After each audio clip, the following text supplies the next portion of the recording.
Good morning, good afternoon, or good evening, wherever you're joining us from around the world. Welcome to Web3 Warriors, episode 117, featuring Sebastien, or as he goes by Seb, the CEO and co-founder of Sophon Labs, which is a very interesting blockchain building an ecosystem focused on entertainment applications in gaming, social media, AI, and more. So really excited to have you here, Seb. Thanks for joining. How are you doing today?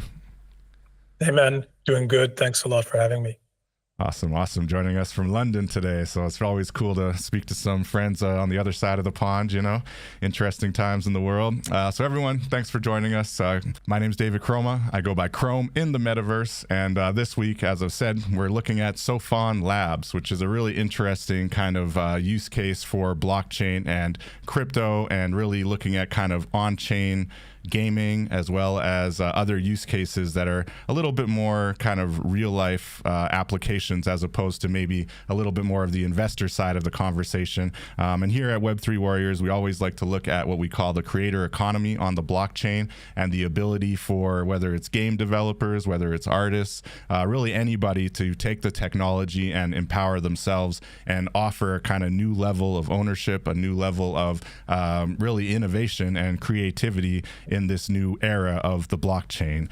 So thanks again for joining. And really, we want to look at the concept of making on-chain apps a little bit more user-friendly and fun. You know, Sophon on their website, which is sophon.xyz, they talk about being a place where simple meets powerful. And I thought that was a really interesting way of framing it, because I think those of us who are in the Web3 and blockchain space, we see the power of the kind of peer-to-peer economy, right? And we see the power of the transparency and the accountability that comes with being on the blockchain, right? But often when looking at trying to make that use case and that impact more simple is where things kind of get lost a little bit. And I think one of the main criticisms, for example, of on-chain gaming, as well as some other use cases, even the social media, where they're trying to bring in a kind of crypto layer to social media, is that the user experience is just not simple enough, and it's not fun enough, right? And I think the flip side of that, for the kind of diehard crypto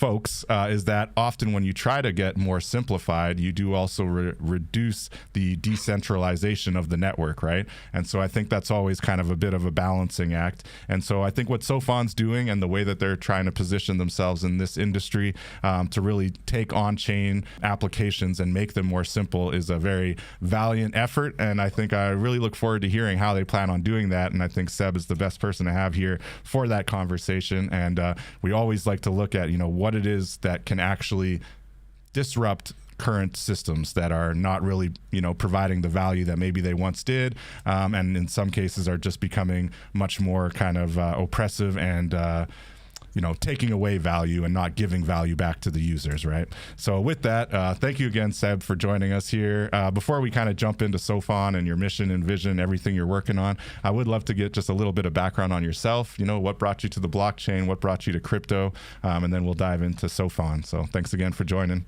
You share a bit of background? Yeah. For sure, man.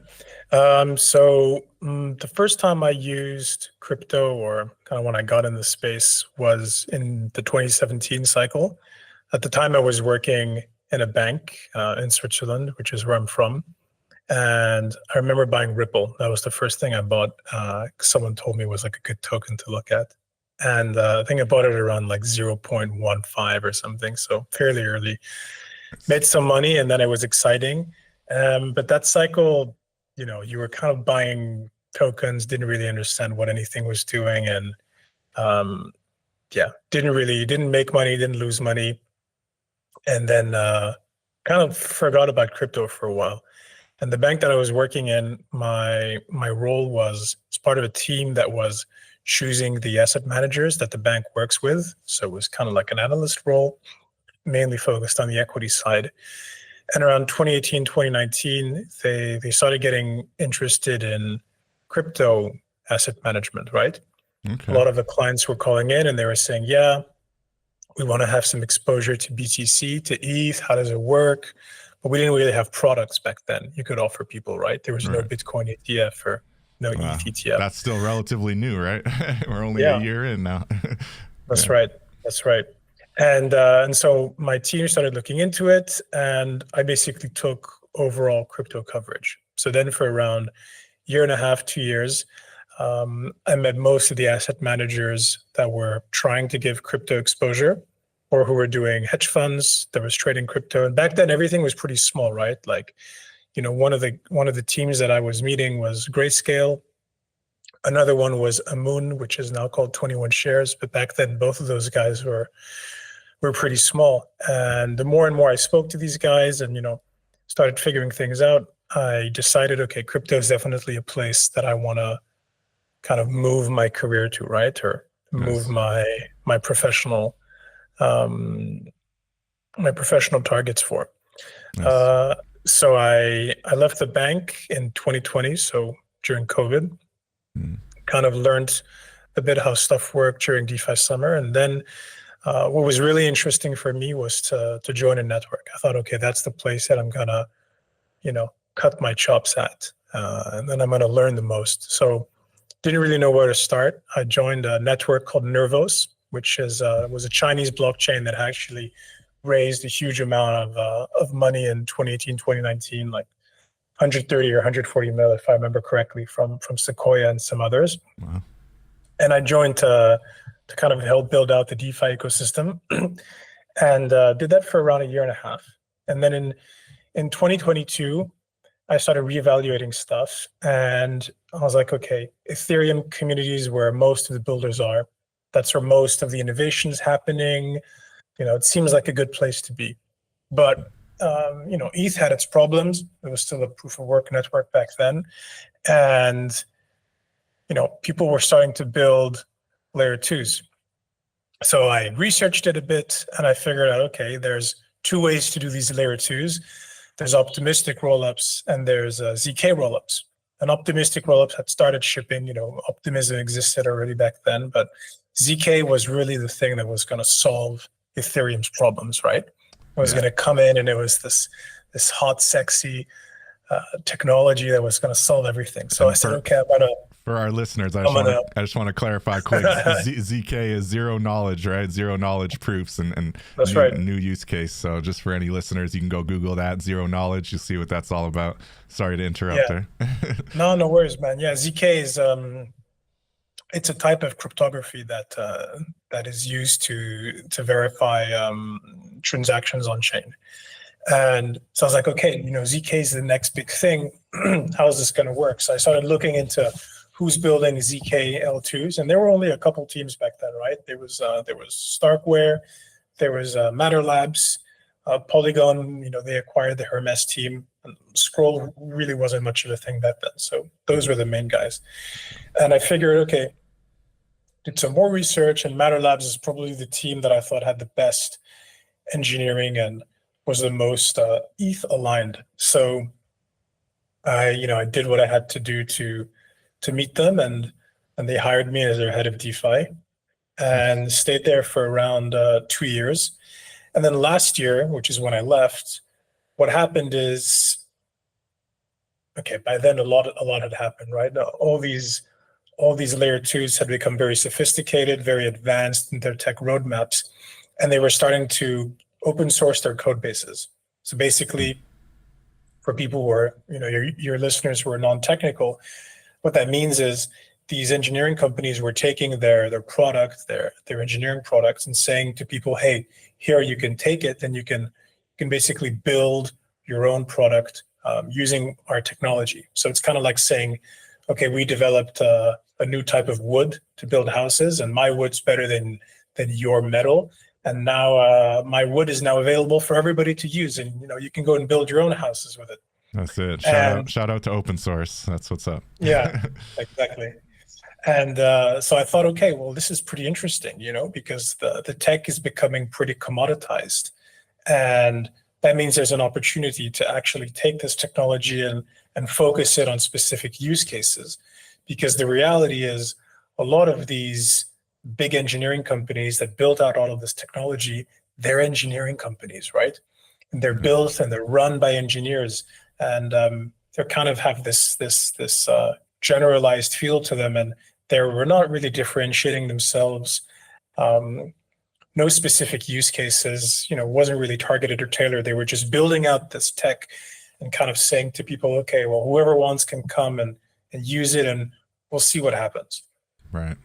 But the value is now I can get this and I can build actually a consumer facing product or interface and be much more business oriented.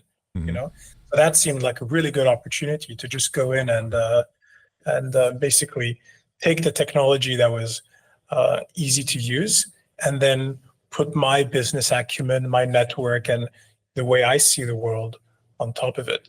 And that's what I decided to do with Sophon, right? Because there's a clear mismatch with net new users coming into crypto, right? Because you need to be empathetic with people who are not in this space yet and understand how they use technology, how their habits around technology are formed. This is something an engineer doesn't really understand, right? Because makes sense, yeah. They're much too into it. So we set out to do that last year.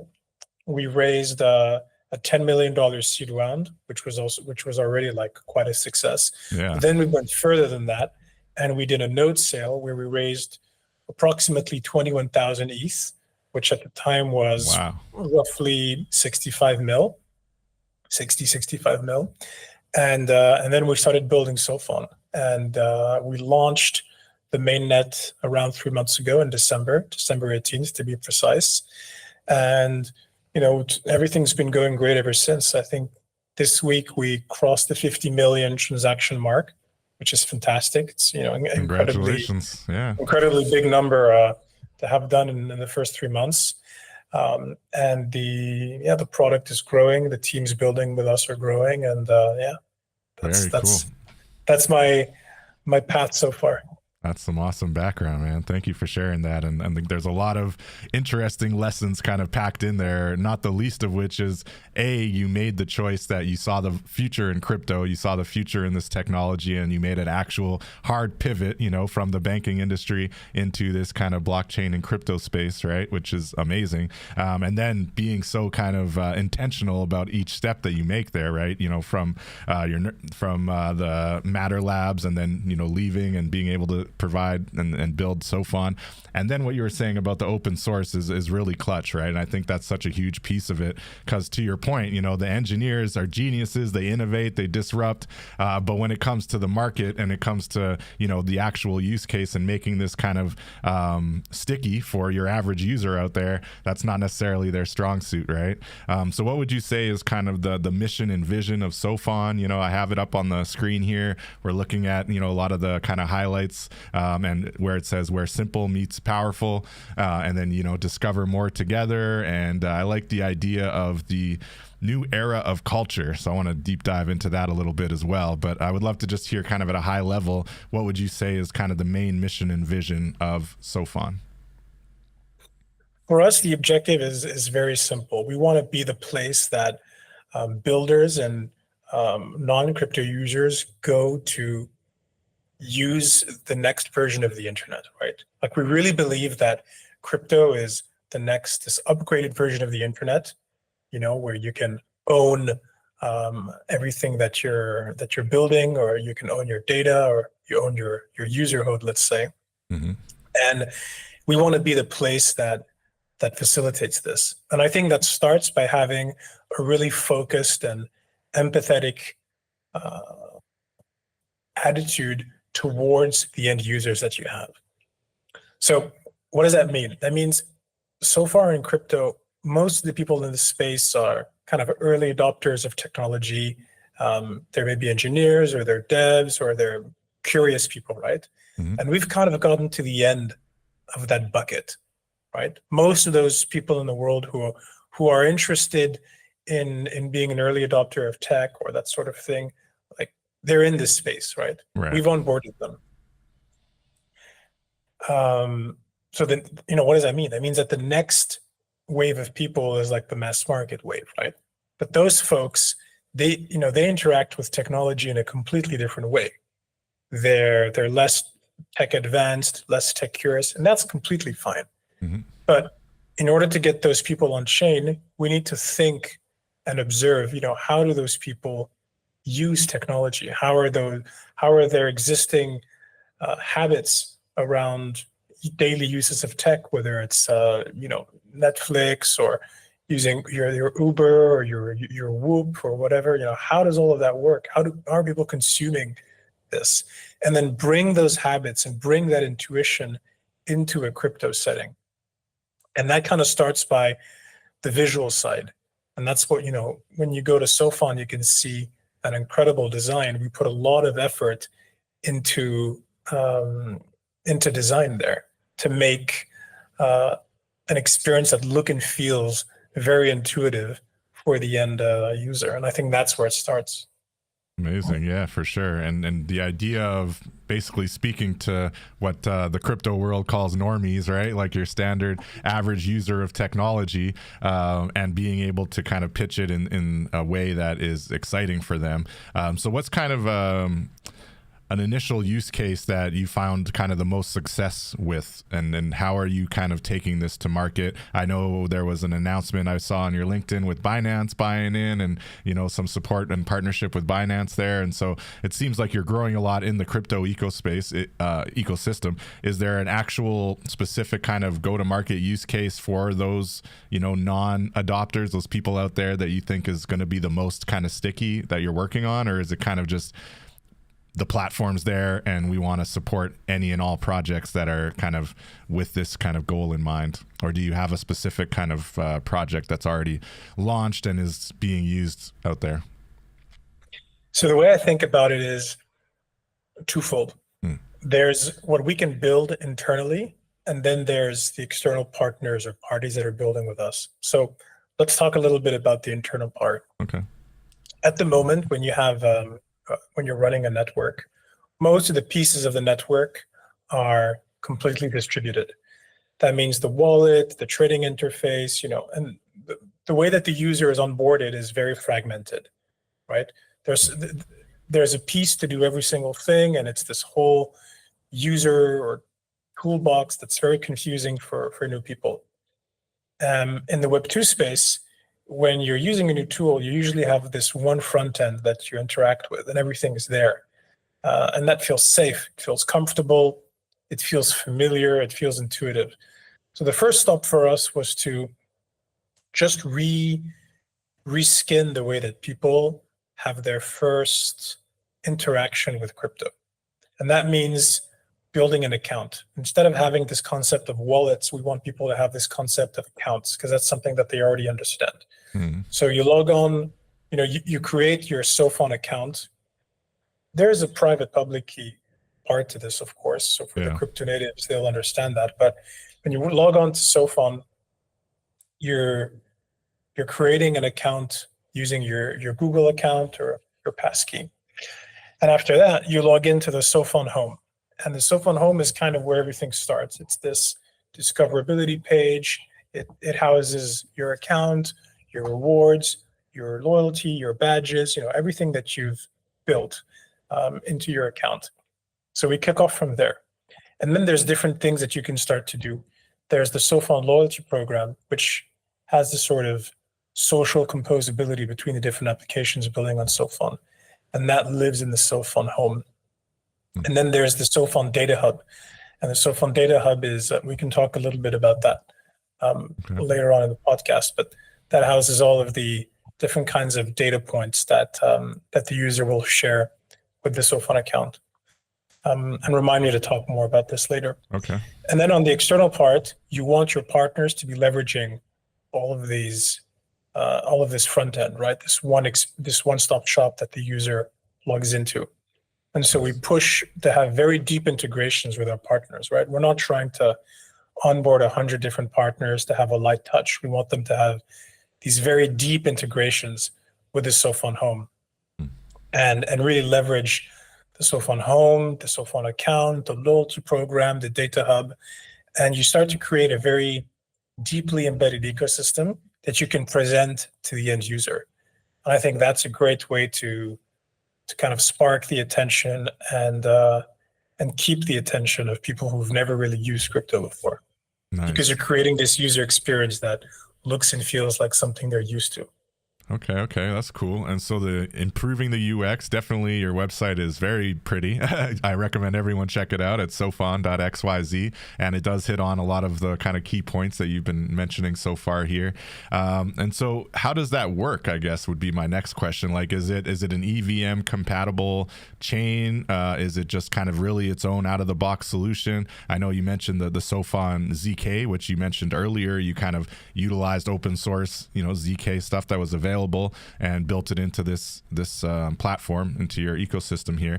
So I guess just for the techie people in the audience, just a little bit more nuts and bolts about, how does it work, and is it kind of EVM parallel or very much its own layer one? What's the nuts and bolts of it there? Yeah, so it's a Validium. It's rolling up on, or not rolling up, but using Ethereum. Okay. It's its own sovereign blockchain. It's a layer 2. Okay. We're using Avail as our data availability partner, and we're generating zero knowledge proofs to verify transactions. The big advantage that we have is that we're using this ZK Sync code base, and it allows you to. It has native account abstraction that's baked into the network. So that means we can do some really cool things, like have these custom paymasters. So at the moment, there's no gas costs on Sophon. Everything is sponsored by the foundation. This is part of our go-to-market strategy. It also allows you to have to log in with your account just using your Gmail or your passkey, right? And the user experience becomes very sexy and very similar to something that people are used to using on a day-to-day basis. Okay, and when you said go to market, right, with low gas, do you see a scenario where kind of like the Polygon dilemma, where as you scale up, the gas inevitably does have to go up a little bit? And then, is that all just kind of part of the roadmap? It's not something where the gas will all of a sudden get, much higher and then be, kind of make things more difficult for the developers that are working on your blockchain, or you've already kind of prepared for that and you're not concerned about gas getting, out of control? Actually, the way that the zk Sync code base functions is you don't really have gas fluctuations. Right.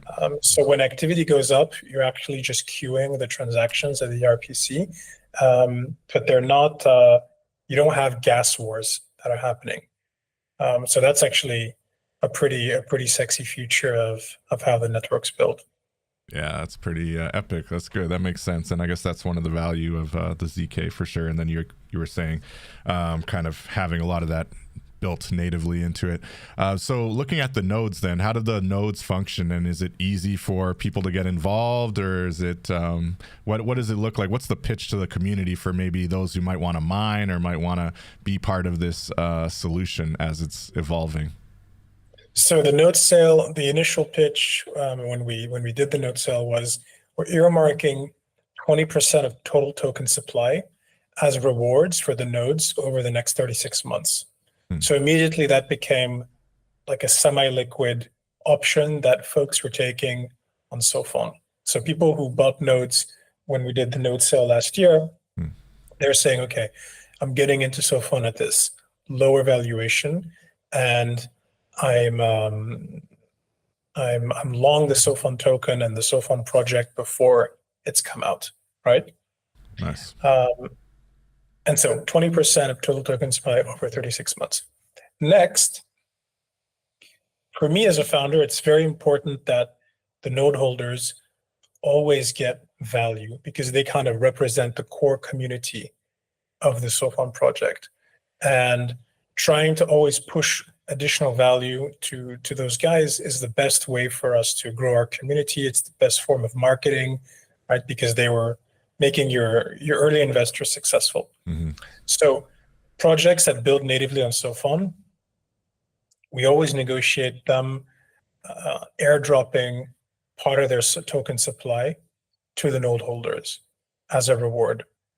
Because we raised a lot of money, we don't really need this money now for us as a foundation. So instead of keeping these funds for ourselves, we actually pass them on to the node holders. And then what do the node holders actually have to do? So at the moment, what they're doing is they're securing our data availability network. They're securing the Avail network by performing data sampling via light nodes. You can either do it on your own, or you can delegate to a third-party node provider, and they do it on your behalf for a small fee. Further into the year, most likely, once Matter Labs decentralizes the sequencer and comes up with its consensus mechanism, then those nodes will actually be able to help decentralize Sophon as well. That's like the main use case, right? Nice. And so you did mention that node sale went quite successfully, and so I imagine you sold out, right? And or is there a limit, or do the nodes keep kind of building on themselves? No, it was a sellout. Yeah, no doubt. And so at this point, the nodes are all operational. You're not in the business of expanding right now, and it's just a matter of building and, like you said, kind of rewarding the developers that are, kind of your first builders on the Sophon network, right? That's where right. A lot of the revenue is going. Wow, that's amazing. Well, congrats on the sellout. I think that's huge. And, how important do you think it is, that you kind of came from this trajectory of, being at the bank is one thing. We do hear that a lot with some of the higher end kind of developers and business owners in the space. But then, being able to go through kind of the DeFi difficulties of the 2017 to 19, and then seeing those markets shake up, and then having a seed round and working with the Matter Labs that you were talking about. How important do you think all of that was to ultimately getting to this place where you got the $10 million in seed funding, but then you had a very successful node launch, and now you're continuing to build on that? How important was all of those kind of experiences in kind of succeeding here in the Sophon space now? They were hugely important. I mean, it's part of my path, right? It's my story, and everyone has their path, but for me, it's the path that I've been on so far, and each of those experiences really contributed to bringing me where I am today in my life. I mean, when I was working in the bank, I learned a huge amount about how financial markets work. But I really hated it at the end. Like I hated the life of working in a bank, of wearing a suit every day, this sort of corporate lifestyle. Mm. And, I was, uh, I was super down about it. Like I hated it. So for me, it became clear I got to get out of this, and I have to be working on something that I find challenging, interesting. I wanted to be in an industry that had high growth potential, that was a little bit risky.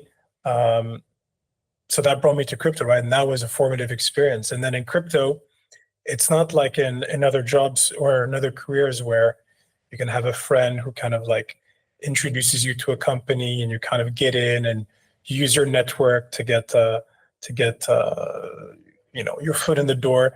In crypto, it's very meritocratic, right? Like everybody who's here, it's by choice. Yeah. Because naturally even back then you were taking a risk on the industry, Mm-hmm. and there was no plug me ins, like very, very meritocratic. So yeah, at the beginning I didn't know that much, and I had to fake it till I made it. I had to hustle.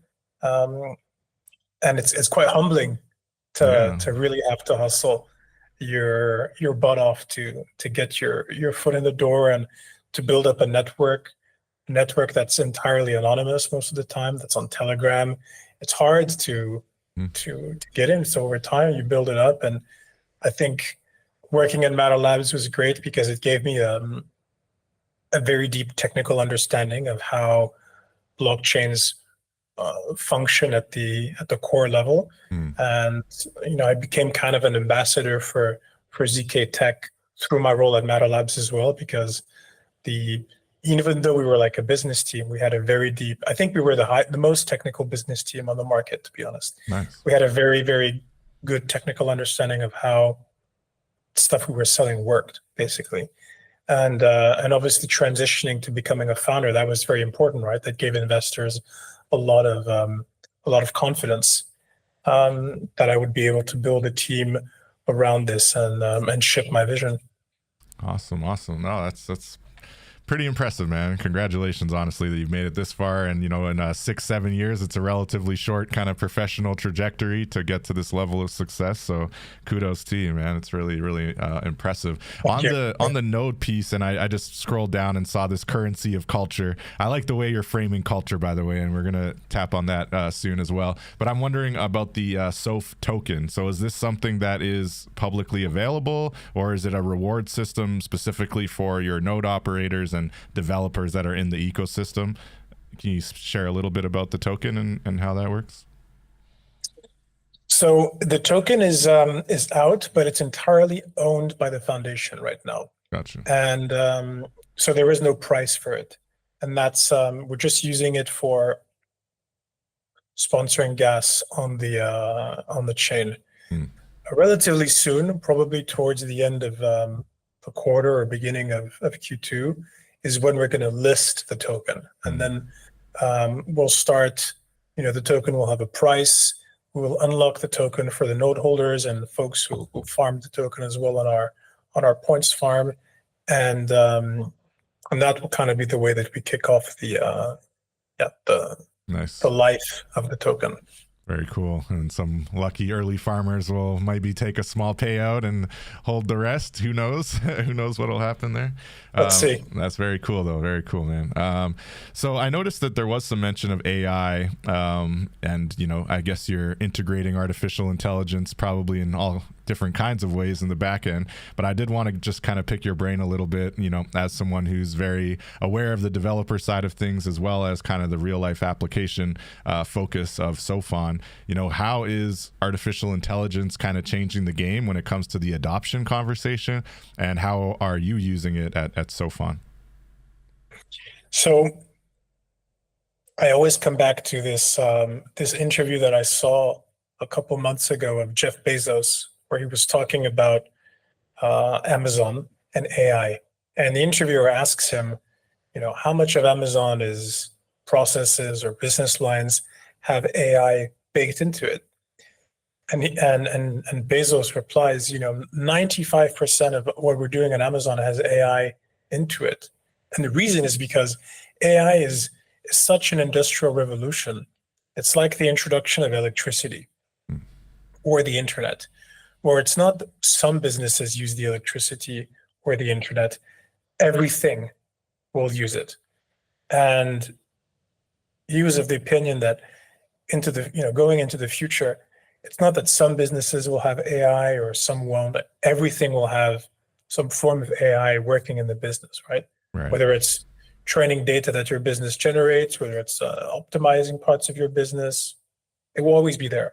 So that means that Sophon, had to become involved in the crypto AI space early on. So what we did is we launched an initiative called the SIA, the Sophon Intelligence Agency, Nice. based around, and that's basically a builder program to fund AI agent frameworks, trading, and projects. So we earmarked around, I think it's $5 million in total from our treasury to support this. And yeah, we welcome all kinds of builders to work with us to do this. Nice. Are you at all in the kind of AML and transaction monitoring side of things? I'm just curious because I feel like that's a use case that I'm seeing. I work in fintech in my day job, but that I've been seeing around as far as very obvious use case for AI, where you've got all kinds of insane amounts of false positives in the kind of traditional antiquated system, and AI ideally maybe can come through and monitor transactions a little bit more efficiently and with less false positives, right, on flagging transactions that maybe don't need to be flagged. Do you see that kind of use case in the crypto space? Like, do you think that when it comes to like security measures, and I mean that's probably a major concern you hear from the people who haven't quite adopted crypto yet, right, is they're worried about the scams, they're worried about the lack of security, or that their wallet could get drained, or whatever the case might be. Do you think that AI is going to play an important role kind of in that security side of things, whether on the institutional level with AML or even on the kind of customer level with just general wallet security and hygiene? I think so, yeah. But when you're building with machines, it's always about what can the machine do and not being able to trick the machine. And when it comes to KYC or AML or working with money, people are always very creative in figuring out how to cheat the system. So I think we're still a while away for machines to be able to perform all of these tasks. When you're using KYC software now, something like SumSub, for instance, you're using image recognition or machine recognition to scan your ID and then take a picture of your face, and it's comparing whether this is really you or not. And if there's a degree of uncertainty, then it prompts you to have to fix something. But for most people, it works pretty well, right? Mm-hmm. So I think that's a good example. But a complete reliance on these tools, I think we're a while away. For Sophon, we don't have a huge focus on this.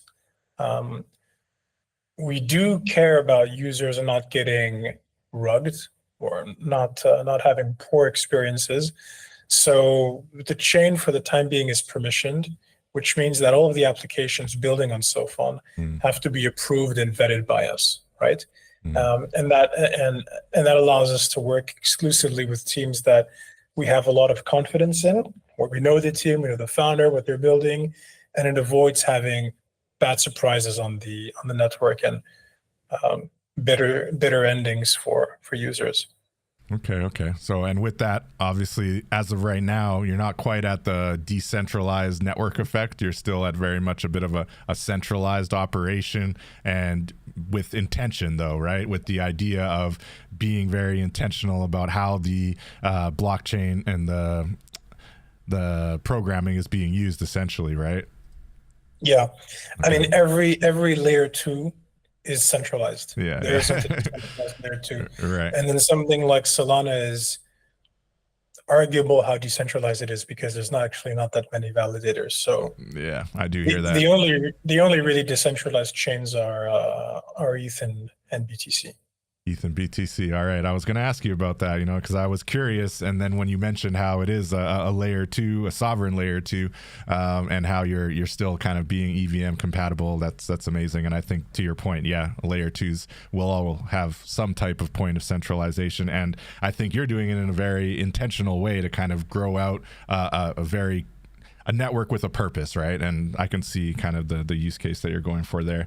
So tangential to the AI conversation is the data conversation, right? And I think that often the ethos of Web3 is getting lost. And I've, come into this space in 2020, 2021, a little bit disillusioned with the traditional kind of social media and app economics as it is, where they're basically taking your data and they're using that data to monetize themselves. So when I look at Web3, and whether it's in the social media space or the gaming space or anywhere really, I would hope that Web3 is ushering in an era of kind of data ownership and an understanding of how your data is being used. If not owning it completely, at least having very clear transparency around how your data is being used. How is Sophon kind of handling that data conversation? And then you did mention the data hub earlier, which you can kind of dive into after. But I'm curious, do you agree that Web3 can usher in kind of this new layer or this new sense of data sovereignty and kind of do away with some of the, what I call data vampires of the traditional Web2 space? Oh, definitely. It's definitely something that we're doing, and we're using a technology called zk-TLS for that. And what it does is it's basically generating proofs of your activity or your data using a Web2 application. But that proof is then being, it's representing your data, but in a way that's private. So only parts of the data are visible, or it can be queried by folks wanting to have access to it. But we're not sharing, it's not sharing your name or personal information. Nice. Like this. And that's what we do with the Data Hub. So what the Data Hub does is it allows you to share via your Sophon account different kinds of data sources that you would have based on your day-to-day consumption habits. And I think that's a great way to get net new users into crypto by kind of leveraging the existing habits that they have. So whether it's your Uber account, your Ticketmaster account, your chess.com account, your Steam account, all of these things can be used to share data with the Data Hub, and then kind of offer rewards or loyalty or social validation in return. I think that's a really nice way to get new people on chain, because if you're offering the same user experience that people are used to in a Web2 setting, they will try this out. And if you give people the opportunity to, hey, here's this thing, you've never heard of it before, it's called Sophon. You log in, you make an account, create with your Gmail, easy. Then you go in and you can share some of your data, but you know that it's been protected and you're gonna get a reward for it. Why would you not do this? Yeah, that's solid. Easy, right? Yeah. And I think it's a great way to get net new users in. And if then the partners that are building in the network are leveraging this, and then they say, hey, I want, this guy likes UFC, he's been to a UFC competition before, and I can see that, I don't know, he likes to order McDonald's or something. maybe my project, my prediction market or something will be of interest for him. Let me send him, $5 worth of tokens to come and check it out. Nice. This is exactly how advertising works, right? Mm-hmm. The commodity of the 21st century is data.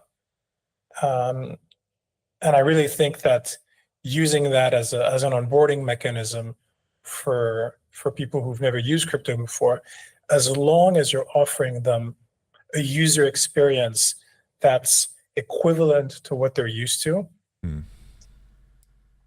this concept of having a platform, which is something that people understand, you're going to get them hooked.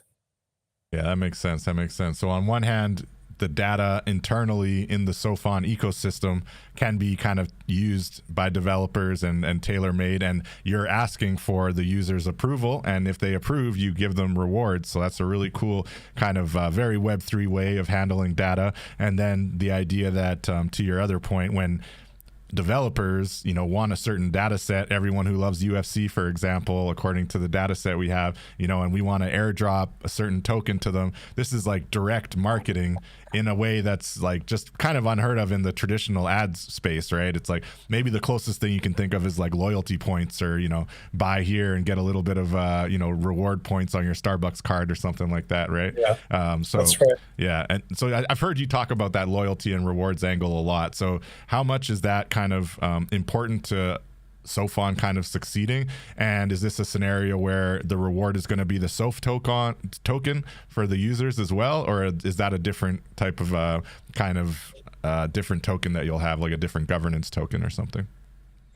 It's a variety of things. It can be using our token to incentivize things. It can be to reward the loyalty or the repetition that people have, either from the data that they're sharing. So if you've got someone who's using Uber every day, or who's been to 10 Eminem concerts. Actually, Eminem concerts is a bad example because he doesn't do concerts anymore. But and actually, a good example would be something like Taylor Swift. Taylor Swift, the huge fan base, primarily women. Most likely, a lot of those ladies, they're not into crypto, right? It's not really what's attracting them now.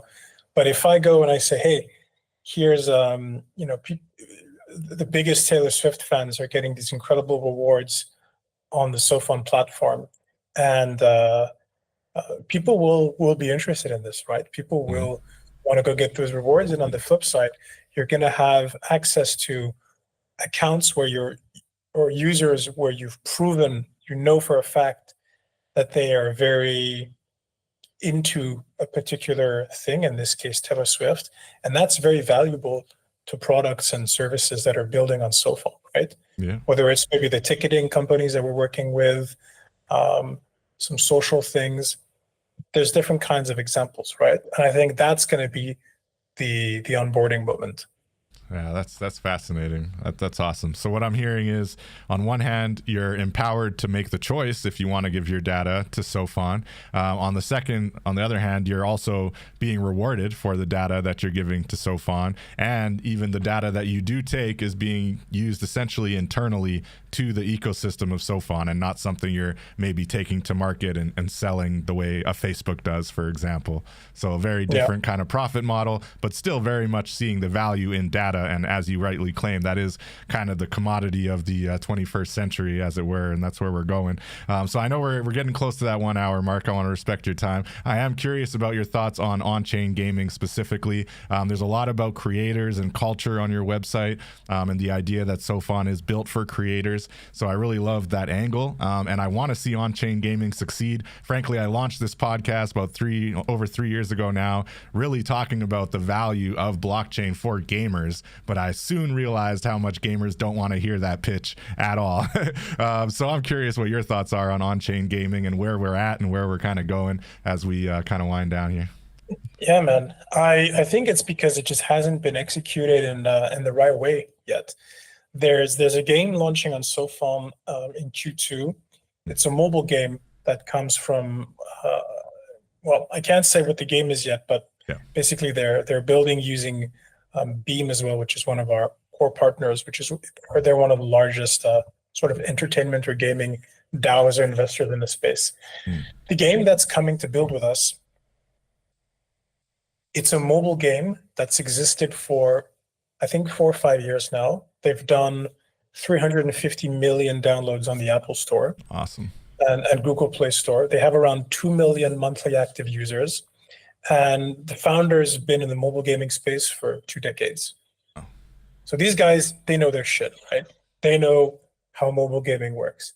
And this founder, he's just saying, play to earn works if you do it correctly. And so he took a risk to re-engineer this new version of the game, basically, to use crypto. And it starts slow. It starts with just rewards, ownership of assets in the game, things like this, and you can over time build it up. I think if you take a game like this that already has product market fit, it already has a very big user base. So I don't need, we don't need to convince anybody to use this game because they already have a ton of users. Nice. And you introduce crypto to it very slowly in a way that functions.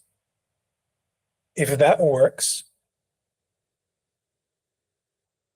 the next 12 months, every mobile game is going to say, hey, wait a minute, I got to do this too. Yeah, once it works and the use case is sticky and it's actually driving traffic to the app, that's going to be the next level, the game changer, I think. But to your point, even with the current, even keeping the current track kind of community that they have and rewarding that community better, getting more buy-in, and then that hopefully would lead to network effect and people bragging about all these rewards they got in their game, and that's the hope. I really think play to earn works very well, and I'll leave you with a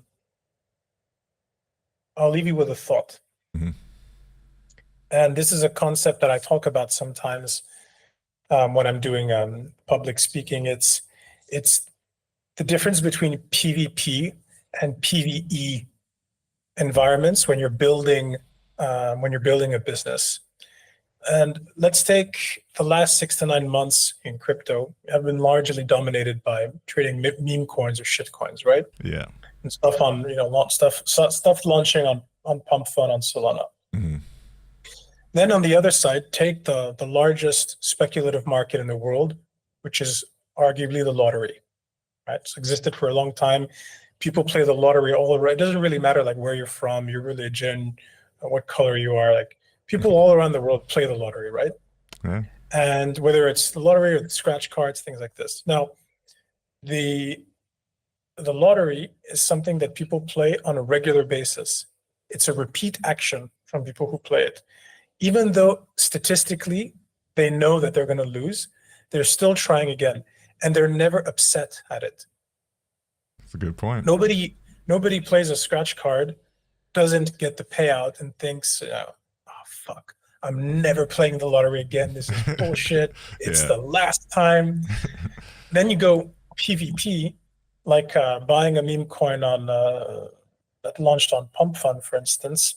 Statistically, you are probably around the same winning odds, right? Yeah. But so people will lose, but the reaction is totally different. Then they're like, fuck this. The KOL who told me to buy, I'm never doing it again. I hate it. Yeah. This is it. It's finished.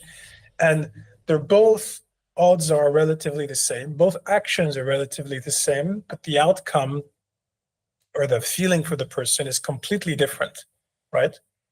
And I think it's very important to think about things in a PvE way, where people are coming in with less expectation. They're just wanting to spend money to have fun, rather than the meme coin stuff where people are thinking like, oh, I'm going to change my life and I'm going to retire if I just click one more time, right?